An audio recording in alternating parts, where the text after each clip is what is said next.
오늘 말씀의 제목은 예수님을 믿고 죄사함의 은혜를 누려라. 예수님을 믿고 죄사함의 은혜를 누려라 라는 제목으로 함께 은혜를 나누려고 합니다. 사람들이 예수님 앞에 나오는데 여러 가지 이유가 있을 것입니다. 어떤 사람은 배가 고파서 먹을 것을 얻기 위해 나왔을 것이고, 어떤 사람은 문제를 해결받기 위해서 나왔을 것이고, 또 어떤 사람은 병고침을 받으려고 나올 것입니다. 그리고 어떤 사람은 나의 주 나의 하나님으로 예수님을 믿고 구원받은 감격 속에 주님 앞에 나오셨을 것입니다. 여러분은 어떤 이유로 예수님께 나오셨습니까? 적어도 신앙생활을 제법 오랫동안 하고 있는 지금 시점에서 여러분이 새벽을 깨우며 주님 앞에 나오는 이유는 무엇입니까? 오늘 말씀 예수님을 믿고 죄사함의 은혜를 누려라, 이 제목을 가지고 나의 신앙의 이유를 바로 정립하시는 이 시간 되시기를 주님의 이름으로 축원합니다. 오늘 본문의 내용을 자세히 살펴보겠습니다. 예수님께서 가버나움에 가신 후 한 집에 계시다는 소문이 퍼졌습니다. 그러자 많은 사람이 예수님께 모여들어 들어설 자리가 없을 정도가 되었습니다. 그때 네 사람이 중풍병자를 예수님께 데려오려고 했습니다. 그러나 사람이 너무 많아서 도저히 들어갈 길이 없었습니다. 그래서 특단의 조치를 취했습니다.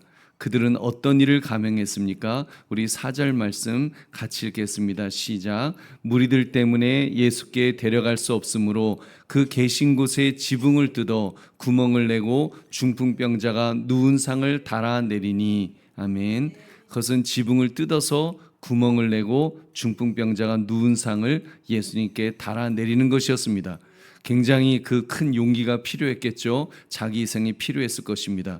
이에 예수님께서는 네 사람의 그런 믿음을 보시고 정말 모든 것을 희생하고자 하는 그 믿음을 보시고 중풍병자에게 무슨 말씀을 해주셨습니까? 우리 5절을 같이 읽겠습니다. 시작.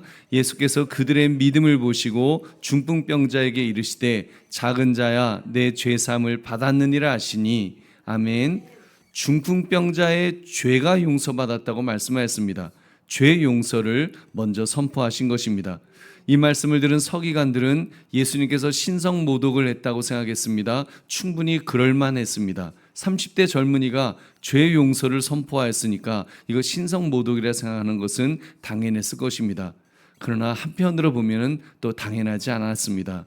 왜냐하면 그들이 직면하고 있는 사람은 그냥 사람이 아니지 않습니까? 예수님은 하나님께서 인간의 몸을 입으신 성육신하신 하나님이신 줄로 믿습니다. 그 예수님께서는 자신에게 죄를 사하는 하나님의 권세가 있음을 보여주셨습니다. 그것이 바로 중풍병자로 하여금 일어나서 상을 가지고 모든 사람 앞에서 두 발로 걸어나가게 하신 것입니다. 할렐루야. 여러분, 그리고 그러한 기적을 경험한 사람들은 하나님께 영광을 돌릴 수밖에 없었습니다. 할렐루야.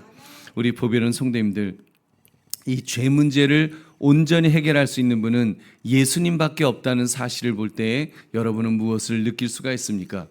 여러분, 예수님을 믿는다는 것은 기적을 체험하는 것 이상으로 죄의 문제, 영혼의 문제를 해결하시는 분이심을 깨닫는 것입니다. 여러분, 신앙생활은 그런 것입니다. 이 세상에서 잘 먹고 잘 살기 위해서 신앙생활을 하는 것이 아닙니다. 돈을 많이 벌려면 사업을 하거나 삼성 같은 돈 많이 주는 직장에 취직하는 것이 제일 빠를 것입니다.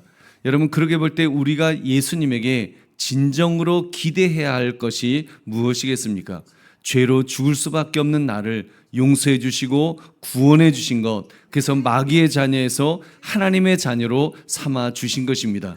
여러분, 이 진리를 한순간도 잊지 마시기를 주님의 이름으로 축원합니다.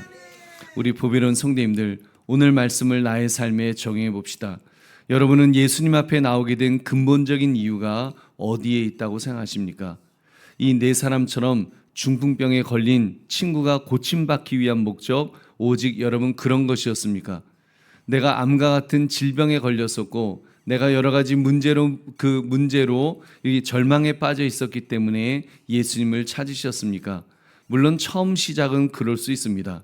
이 중풍병자도 처음 시작은 중풍병에서 낫기를 원했을 것입니다. 그러나 예수님께서는 그의 질병의 원인을 바르게 진단해 주셨습니다. 그것은 바로 죄사함이었습니다. 여러분, 모든 병이 죄 때문에 온 것은 아닙니다만 이 사람의 경우는 틀림없이 해결받아야 될 죄의 문제가 있었습니다. 예수님은 그것을 먼저 보시고 용서해 주신 것입니다. 선포하신 것입니다. 죄사함을 선포해 주셨습니다. 여러분, 그렇게 되었을 때 그 중풍병자는 노임을 받았습니다. 자유함을 얻어서 질병으로부터 자유케 되었을 뿐만 아니라 그를 억누르고 있었던 죄악으로부터 근본적인 자유함을 얻게 된 줄 믿으시기 바랍니다. 여러분, 우리는 그런 회복을 경험한 사람들입니다. 저와 여러분이 가지고 있었던 상처와 수치심, 그런 것들로부터 우리 예수님께서는 노임을 얻게 주신 줄로 믿습니다. 회복시켜 주셨습니다. 무엇보다도 죄사함의 은혜를 주심으로 죄악에 눌려있던 우리의 영혼이 노임을 얻은 줄로 믿습니다. 여러분, 이 진리를 잊지 맙시다. 이 은혜를 잊지 맙시다. 이보다 더 큰 은혜가 무엇이 있겠습니까? 여러분, 그러므로 예수님을 믿고 죄사함의 은혜를 누려라 라는 이 제목처럼 예수님을 통한 이 죄사함의 은혜, 그 놀라운 은혜를 늘 기억하시기를 주의 이름으로 축원합니다. 우리 기도하겠습니다. 오늘 말씀 생각하시